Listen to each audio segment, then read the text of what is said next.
So, nothing to do and nowhere to go.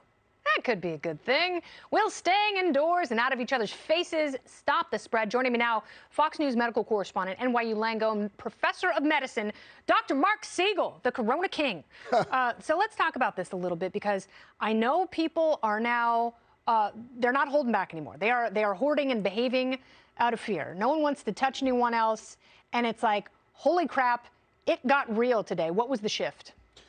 Well, the shift was that basically now Europe is shut off. So in other words, everything's being escalated, both from a public health point of view and then from a reaction of the public, and they're fueling and feeding each other. But I want to point out to you, there's two pandemics going on here.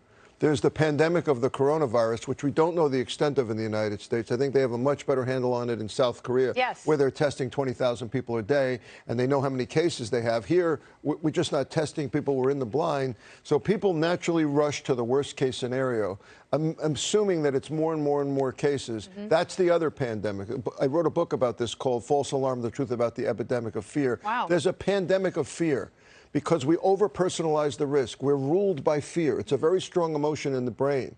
And so we assume it's us. We cough. Everyone, I bet you, even you, Kennedy, I bet if you have a sore throat or a cough, you think, could be the coronavirus. Is this how it starts? And statistically, it's much more likely a different virus, or strep, or the flu. Now, that's not to minimize the coronavirus. No. That's a big emerging problem here. No, but people can have other things. I think what's smart is assume you might have it and treat yourself accordingly. Purell, make sure you don't give it to anyone else. And if you think you don't have it, just try not to contract it.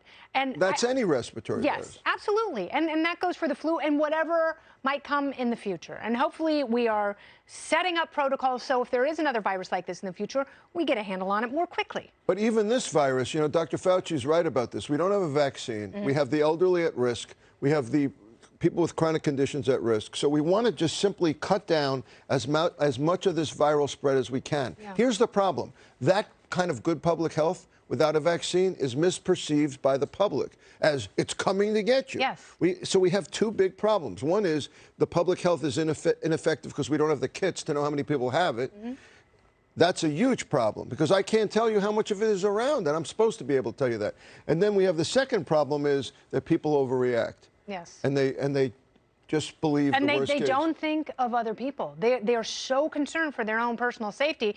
And I see people hoarding water, and I'm like, they're not shutting down the water. Like, sure, I get the beans and rice. So I met somebody in the elevator today with a big pile of toilet paper, and I said, "What are you doing with that? Are you really that panicked?" She said, "No, actually, there's a run on toilet paper, and if I don't buy it, I'm never going to get it." I'm never going to get any. No, I understand that, but I don't think people will feel better until they see someone they know recover from it.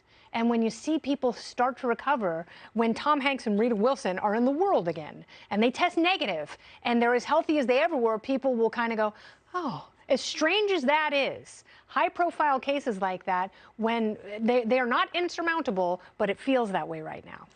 That's a really good point. I think they can be poster people for this if they get better, which it looks like they're already starting to get better. Their son is saying they are getting better.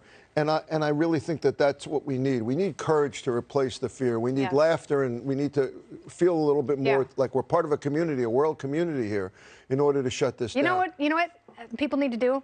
Call your grandparents. If you're lucky enough to still have your grandparents, and I wish I still did, call them up and ask them what they've been through. Because chances are they have been through and they have overcome something actually worse than this, and ask them how they did it and how they felt on the other side. One more point, by the way. We know this virus. We're learning this virus. You talked about a study before about how it spreads. They found out it spreads very similar to the SARS virus in 2003, which did end up getting controlled.